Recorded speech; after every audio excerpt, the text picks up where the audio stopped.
Morning students, today we will be studying differentiation and basically we will be studying the chain rule of differentiation. So suppose you are given two functions such as if x equals to a t cube and y equals to 3at. Okay, so you have been given these two functions and you are asked to find dy by dx. Now you cannot differentiate y with x and get this answer because over here we don't have any x. Okay, so we have to do some tricks over here.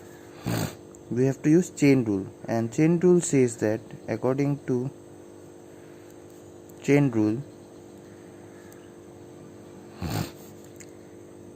dy by dx can be found out by the formula dy by dt into dt by dx. Okay,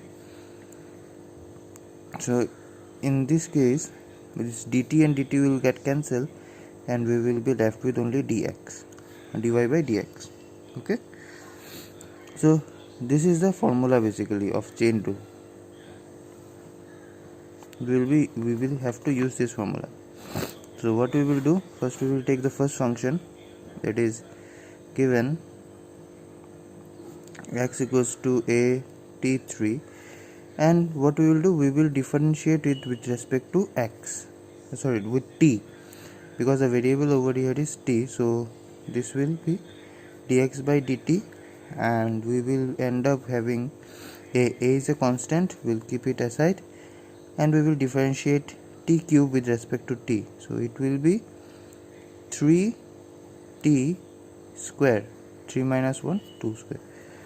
Okay, similarly we will have the one thing, we have found out dx by dt, but we need dt by dx, so we need the reciprocal of this thing. So just reciprocal it and you will get dt by dx equals to 1 by a 3t square. So this is how it's done. Okay, then let us take the second function 3at, differentiate y with dy by dt. We will differentiate y with respect to t, and 3 and a are basically two constant and we have t as a variable. So if we differentiate t with respect to t, it will be only 1. So the answer is dy by dt equals to 3a. Okay, now we will be putting these values of this term and this term in the chain rule. Dy by dt, dy by dx equals to dy by dt into dt by dx. So the value of dy by dt is 3a and the value of dt by dx is a 3t square.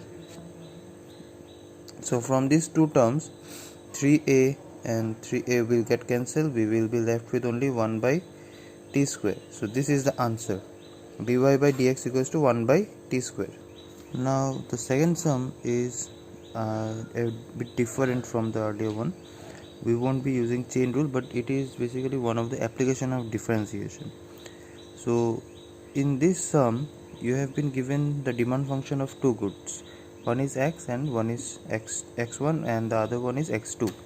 So the demand function are this, the demand function of x1 is this, demand function of x2 is this, and you have been asked to find out whether x1 and x2 are substitute goods or complementary goods. Now in order to find out whether two goods are substitute goods or complementary goods, you have to first understand what are the price effect between these two goods. Between substitute goods the price effect are positive, okay, and between complementary goods the price effect are negative. That means the cross price effect between substitute good are positive. Why I am saying this? because substitute goods can be coffee and tea. If price of coffee goes up, okay, the demand for tea will also go up, because if the price of coffee goes up, people will sacrifice coffee, and if the price of coffee goes up, the people will sacrifice coffee, they will ignore or they will forego coffee and they will start consuming tea, and the demand for tea will go up. So with the increase in the price of coffee, the demand for tea is going up, so we say that the price effect is positive. If the price of coffee goes down, the demand for tea would also go down, because people will move from tea to coffee, so the demand for tea will fall. So what are we saying? That the price of coffee and the demand for tea are moving along the same direction, and therefore we call them as positive price effect. Similarly, for a complementary good, the effect is negative. So if we are able to find out the cross price effects of these two goods, then we will be able to find out whether they are substitute or complementary. So over here, what we will do, we will first differentiate x1 with respect to p2. We will differentiate x1 with respect to p2, because x1 is the good and its related goods price is p2. So what we will do, we will check how x1 reacts to change in p2. That means we will be able to see the cross price effect. So x1 is given as p1 minus 1.7, p2 0.8. So of this, what we will do, we will differentiate x1 with respect to we will differentiate x1 with respect to p2, okay, because we want to study the effect on the demand of tea with respect to change in the price of coffee. Okay, so we are given over here that what will be the effect on x1 if p2 changes, not p1. Okay, if we study p1, then it won't be cross price effect. So what we will have, we will have p1 minus 1.7 as constant, and our variable over here is p2, so we will differentiate p2. Now we will use the power rule.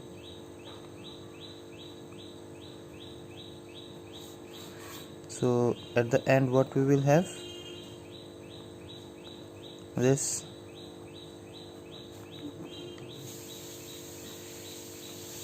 and ultimately we will be having 0.8. and I guess you all know that if we have minus sign on the power, we can bring them in the denominator and turn them positive.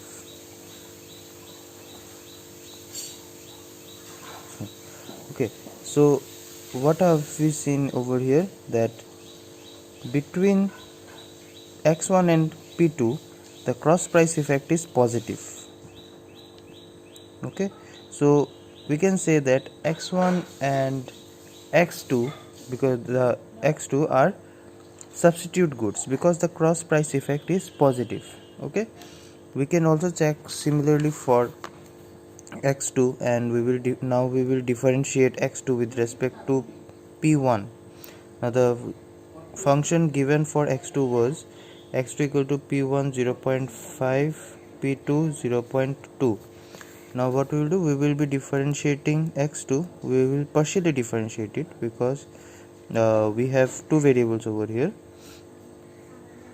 We will differentiate x2 with respect to x1, and now we will have 0.5 p1 0.5 minus 1, and this will remain as constant. 0.5 p1 minus 0.5, and over here we have 0.2. Now 0.5 will stay upward on the numerator side, p2 0.2 will stay on the numerator side, and we will bring p1 to the power 0.5 in the denominator. So the cross price effect between x2 and p1 is also positive. Okay, so we can now clearly say that x1 and x2 are substitute goods. The price of one good is affecting positively the demand of another. Okay, so in this case x1 and x2 both are positively related, and means they have positive cross price effect, or we can say they have positive cross price elasticity, and therefore they are substitute goods. Okay.